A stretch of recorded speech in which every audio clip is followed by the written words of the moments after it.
ازيكم؟ انا هبه ودي قناتي. النهارده مع بعض هنعمل كيكه التويكس.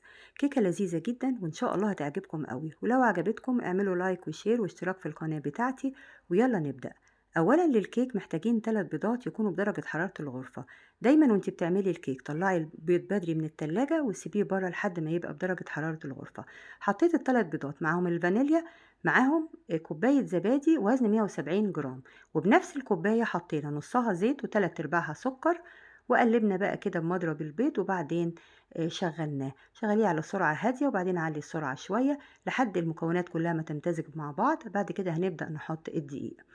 بنفس الكوباية بتاعة الزبادي حطيت كوباية وربع دقيق. طبعا احنا متعودين الدقيق لازم يتنخل كويس كده، وهنضيف له رشة الملح ومعلقة كبيرة بيكنج باودر بس. وهنقلب بقى بمضرب البيض اليدوي لحد ما كل المكونات كده تمتزج مع بعض بالشكل ده. الفرن دلوقتي مشغلاه على درجة حرارة 180. هنحطها على الرف الوسطاني طبعا.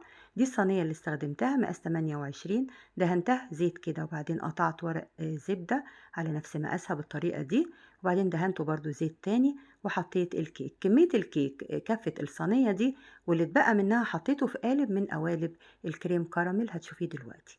تهزي بقى الصينية كده عشان أي فقاعات تطلع منها، وبعدين ندخلها زي ما بقولك الرف الوسطاني في الفرن على درجة حرارة 180. أخدت حوالي 35 دقيقة بالظبط وطلعت بالشكل ده. سيبيها بقى لما تبرد خالص. ودلوقتي هنبدأ نحضر الصوص بتاعنا لصوص التويكس.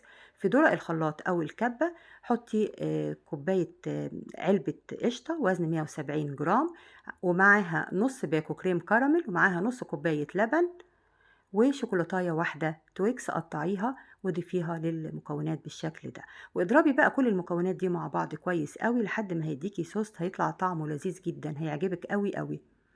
انا بقى ضربت حوالي دقيقتين 3، وبعدين فتحت الدورة علشان برضو ميبقاش فيه اي حاجة متكتلة كده على الجناب. بالسباتولا كده ونزلي كل اللي على الجناب علشان يتضرب كويس وميبقاش فيه اي تكتلات في الصوص. زي ما بقولك اهو كده، تنزلي اللي على الجناب وتحطيه بقى تاني دقيقتين 3 كمان. كده عملنا الصوص بتاعنا. الكيك بقى لازم تبقى باردة خالص وبعدين هنبدأ نزينها. ده كده القوام بتاع الصوص وده شكله. بقولك طعمه لذيذ جدا. دخلته بقى التلاجة 5 6 دقايق كده لحد ما الكيك بردت بقى خالص، وبعدين بدأنا نزينها. طبق تقديم بقى وحطيت عليه الكيك، وبدأت أشيل بقى ورق الزبدة اللي هو كنا حاطينه من تحت. تشيليه بالطريقة دي وتزيني الكيك من النص بقى بالصوص. طريقة سهلة جدًا وجميلة، وهتلاقي بقى طعمها هيعجب الولاد جدًا وحاجة جديدة يعني تغيير.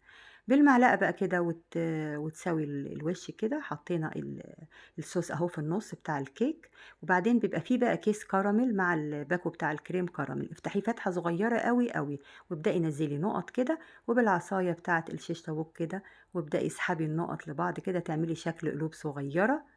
أنا عملت صفين كده جنب بعض بالشكل ده. طريقة لذيذة للتزيين. وتدخليها بقى التلاجة حوالي ساعة كده بس الصوص يتماسك شوية، وتبدأي تقدميها. ادي بقى القالب اللي بقولك اتبقى من الكيك، وحطيت له برضو حبة صوص بالشكل ده، ودخلتها بقى التلاجة شوية وبعدين قدمتها. الصوص طعمه جميل قوي والكيكة طالعة هشة وجميلة جدا. زودت بقى شوية كراميل كده في الطبق وأنا بقدمها، وحطيت حبة بندق كده اختياري طبعا، ده براحتك. وبألف هنا. ولو عجبتك الكيك بتاعتي النهاردة اعملي لايك وشير واشتراك في القناة بتاعتي، وباي باي.